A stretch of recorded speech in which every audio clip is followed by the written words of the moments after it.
Et j'ai apporté mon soutien aux sénateurs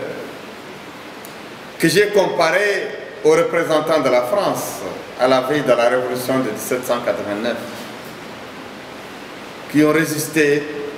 dans la cour de Versailles, dans le Parlement de Versailles, qui ont résisté à l'arbitraire du roi, ce qui a fait éclater par la suite la Révolution française et la Déclaration des droits. Je voudrais dire que j'ai entendu et je suis choqué, comme tous les Mauritaniens, et été sidéré par la grossièreté, l'immoralité et des invectives, des insultes que Ould Abdelaziz a assénées avant-hier aux sénateurs, traités de tous les noms, notamment Aziz les a traités qu'ils sont des corrompus, qu'ils sont des chasseurs de primes. Moi, j'ai voulu lui dire que c'est lui le chasseur de primes et que les déclarations, que la communication, dite communication de Accra, avec la mafia transnationale, illustre sa chasse aux primes, sa chasse à l'argent illicite. Et je peux bien encore illustrer tout ça par le fait que les sénateurs, dont il se plaint de leur coup, que son épouse, ses enfants,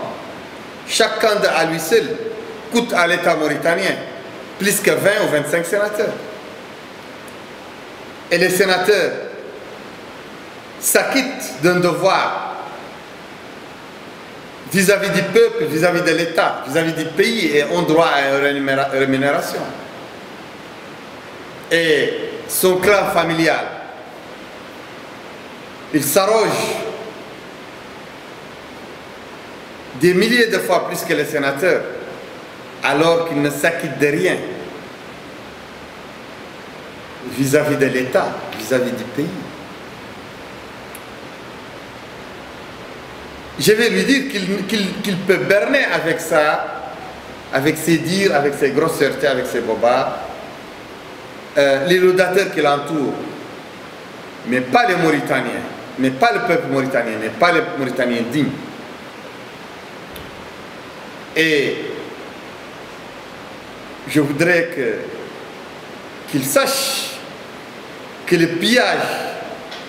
la corruption, le bradage des richesses du pays à son compte personnel,